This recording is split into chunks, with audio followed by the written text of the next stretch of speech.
നമസ്കാരം. സ്വർണ്ണ അക്യുപഞ്ചറിൻ്റെ പുതിയ വീഡിയോയിലേക്ക് സ്വാഗതം. ഇന്ന് നമ്മൾ ഷുഗറിനുള്ള ഒരു റെമഡീസാണ് നോക്കാൻ പോകുന്നത്. ഇതിന് വേണ്ടത് ബാർലി അരിയാണ്.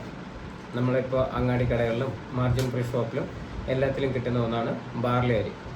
അത് മേടിച്ചിട്ട് ഒരു 2 സ്പൂൺ കുറച്ച് വെള്ളത്തിൽ കുതിർത്തതിന് ശേഷം ഒരു 1 ലിറ്റർ വെള്ളത്തിൽ അതിനിട്ട് വേവിച്ച് അതിൻ്റെ വെള്ളം കുടിക്കുകയാണെങ്കിൽ നമുക്ക് ഷുഗറിൻ്റെ ലെവൽ നല്ല രീതിക്ക് കുറയും.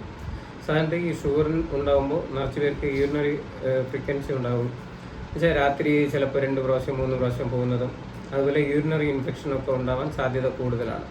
അപ്പോൾ ഈ ബാർലി വെള്ളം നമ്മൾ റെഗുലറായിട്ട് എടുക്കുകയാണെങ്കിൽ ഈ യൂറിൻ സംബന്ധിച്ചുള്ള എല്ലാ അസ്വസ്ഥതയും നമുക്ക് മാറും. ഷുഗറും നല്ല രീതിക്ക് കൺട്രോൾ വരും. ഈ ഷുഗർ കുറഞ്ഞ അളവിലുള്ള ആൾക്കാർ ഇത് എല്ലാ ദിവസവും ഉപയോഗിക്കരുത്. ആഴ്ചയിൽ ഒരു 3-4 ദിവസം മാത്രം ഉപയോഗിക്കാം. ഈ ഷുഗറിൻ്റെ ഗുളിക കഴിക്കുന്നവർ ഇത് കുറയുന്നതനുസരിച്ച് അവർക്ക് ഗുളികകൾ കുറയ്ക്കാം. ഇതുപോലുള്ള നല്ല വീഡിയോസിന് വേണ്ടിയിട്ട് ഇനിയും സ്വർണ്ണ അക്യുപഞ്ചറിൻ്റെ ചാനൽ സബ്സ്ക്രൈബ് ചെയ്യാത്തവരുണ്ടെങ്കിൽ സബ്സ്ക്രൈബ് ചെയ്ത്. നന്ദി, നമസ്കാരം.